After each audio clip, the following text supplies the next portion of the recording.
त्यानंतर जिल्हा परिषदांच्या निवडणुका जाहीर झाल्या. पूर्वीच्या कार्यक्रमाप्रमाणे 5 तारखेला मतदान होणार होतं आणि 6 तारखेला निकाल देखील लागणार होता. त्यावेळेला आमच्या पक्षाचे ज्येष्ठ नेते जयंतराव पाटलांचं देखील स्टेटमेंट आपण पाहिलं असेल. त्यांनीसुद्धा सांगितलं. दुर्दैवाने 28 तारखेला दादांचा अपघाती निधन झालं आणि त्यानंतर ज्या घडामोडी झाल्या त्या आपण पाहिल्यात.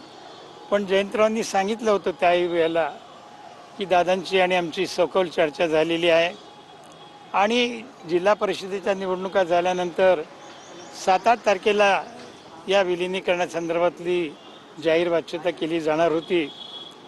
पण त्यावेळेला ती तारीख दादांना काहीतरी सोयीची नव्हती वाटतं, कारण दादा काहीतरी दिल्लीला जाणार होते.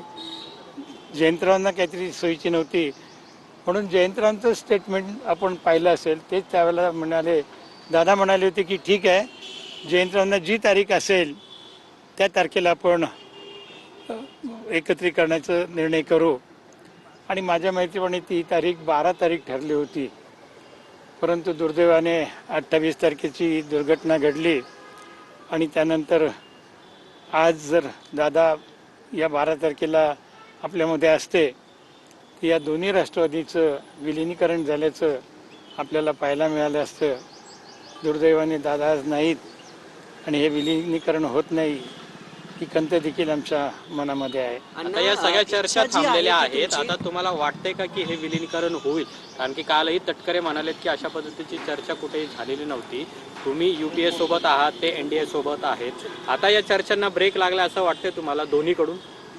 एक लक्षात घ्या, ज्या काही घटना गेल्या महिन्यामध्ये किंवा त्याच्यानंतरच्या झाल्यात त्याची माहिती मी आपणाला दिली.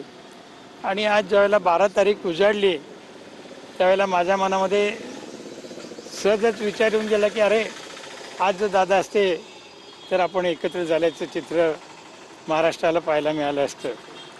आता त्यानंतर ज्या काही घटना घडल्या त्याला आपण सगळेजण साक्षीदार आहोत. आता त्याच्याच नंतरच्या बाबतीतली काय आहे ते आमचे वरिष्ठ निर्णय घेणार आहेत.